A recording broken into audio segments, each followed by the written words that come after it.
as most of you will know, I brought this Minitruck a while ago and I spent quite a bit of time and effort getting it to look the way it is. It's reliable, cheap to run, easy to work on, easy to park and maneuver in a city.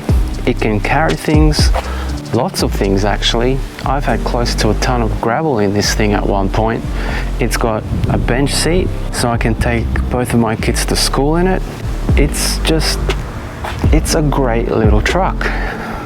And despite all of those great points, I sold it. In this video, I'm going to tell you why.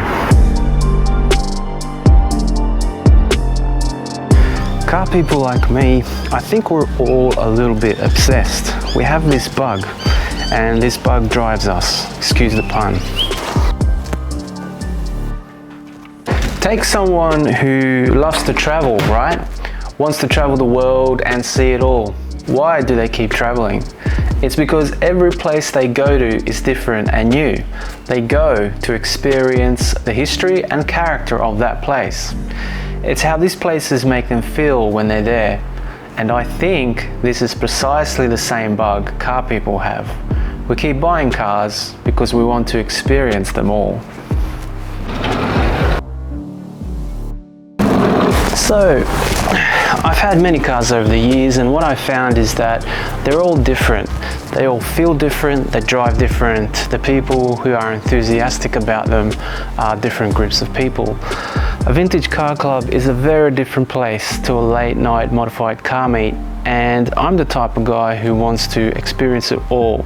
You see, I could be sitting in the nicest car, I would have put my blood, sweat and tears into it, and yet I'll spot something on the road and I can't help wondering what it would be like to own that car, to drive that car. What's that one like to work on, to modify?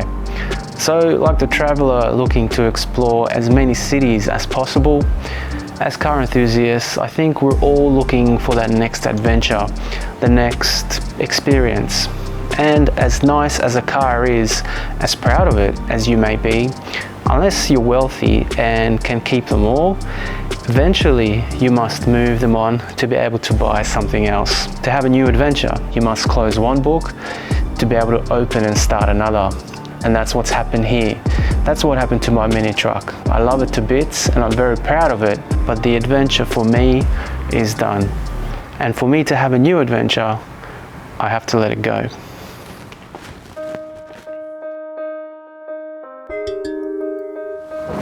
So, it's time for something new, but I'm not quite done with trucks just yet. This is Australia after all, the birthplace of Minitrucks, and I do like working with my hands in my spare time, so maybe I'll always own a truck of some sorts. If you're a Minitruck fan, I do think you're going to like what's coming on this channel next. And if you've been paying close attention, you would recognize the seat that I'm sitting on, and it is a big hint to what I've got next. In the next video, I'm going to show you just that, the new project car, the new Minitruck even, on this channel. So I hope you stick around for that, and if you've got any ideas on what I bought, write a comment below and let's see if you can guess it. I'll give you a shout out in the next video if you get it right. I want to thank all of you who have followed this series. I can honestly say that the B-Series trucks are fantastic little trucks, and the B-Series community are a great bunch of people. I've had lots of help from all of you. I'm glad to have connected with you all, and some of you I even call new friends. If you ever need Minitruck content, go ahead and check out the other videos on this channel. Don't forget to like, share and subscribe, and yeah, I'll see you in the next one where I reveal the new project car on this channel. Thanks for watching.